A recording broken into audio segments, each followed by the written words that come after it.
Kansas City Chiefs fans and Taylor Swift supporters alike were celebrating after Travis Kelce recently announced his decision to play on for at least another season. There was a lot of uncertainty surrounding his NFL future after the All-Pro tight end himself admitted that he was, indeed, considering retirement. Kelce will be back in 2025, though, as he looks to make up for the Chiefs' heartbreaking Super Bowl loss to the Philadelphia Eagles. The defeat followed the Grammy Awards a week before, which saw Swift lose all 6 of her nominations on the music industry's biggest night. According to a new report by Radar Online, these unwanted turn of events for the power couple have been a real dose of reality, and their fantasy bubble has been popped.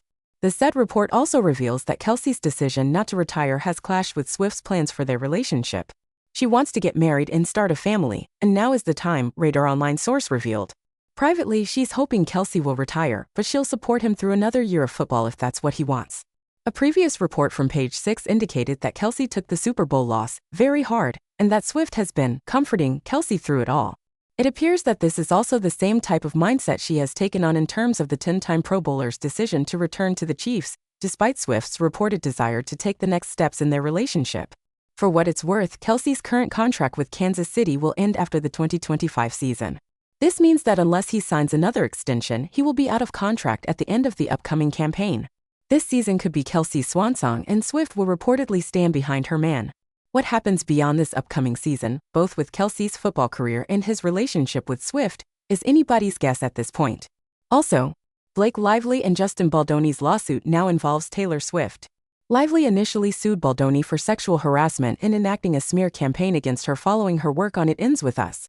Baldoni says the allegations are false and accuses Lively and Ryan Reynolds of destroying his career. As for Swift, she's now caught in the middle. Sources now say she will be subpoenaed and likely deposed in the case.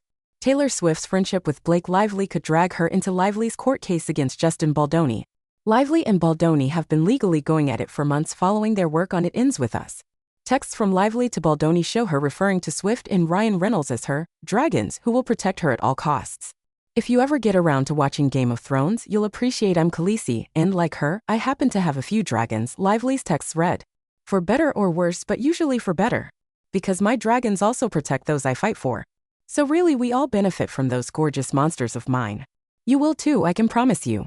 Additional reports suggest Swift and Baldoni crossed paths when Swift visited Lively at her home following Lively's 2-hour meeting with Baldoni. Swift allegedly didn't know Baldoni was going to be there. Baldoni discusses Swift in his legal filing. According to him, Lively brought Swift to a meeting about changes in the It Ends With Us script. Baldoni claimed Lively wanted to use Swift's presence to intimidate him into compliance. Fans following the case wondered if Swift would get subpoenaed and questioned after Lively and Baldoni's references to her. An insider close to the legal battle told DailyMail.com that Swift received a subpoena from Baldoni's team. Swift will allegedly be questioned under oath as part of the first group of potential witnesses. Ginny Slate and Isabella Ferrer also allegedly made it onto the witness list, as did senior staff at the talent agency WME and Sony executives. Justin Baldoni and Blake Lively's legal teams want the full story. Therefore, anyone with relevant knowledge or evidence will likely receive a subpoena. Baldoni's lawyer, Brian Friedman, previously spoke on TMZ's Two Angry Men podcast about possibly subpoenaing Taylor Swift. I don't know that we're going to depose Taylor Swift or not, Friedman said. I think that's going to be probably a game time decision. Anyone that reasonably has information that can provide evidence in this case is going to be deposed. I mean, for sure. However, another insider previously told Us Weekly that Swift doesn't have any knowledge of the lawsuits. Taylor has always been Blake's friend, but Taylor doesn't have any involvement in the case, the source explained. She wasn't part of the movie. Taylor was not a producer on the film and had no creative involvement. Taylor Swift's involvement in Blake Lively and Justin Baldoni's lawsuits may jeopardize her friendship with the actor. However, an insider told In Touch Weekly that the two stars won't let the court case get in the way of their decade-long relationship. Taylor is close with Blake and her family and is even godmother to Blake's kids, the source noted. Justin's lawsuit may be a nightmare, but they would never let something like this destroy them. For more on the entertainment world and exclusive interviews, follow Showbiz Cheat Sheets Instagram.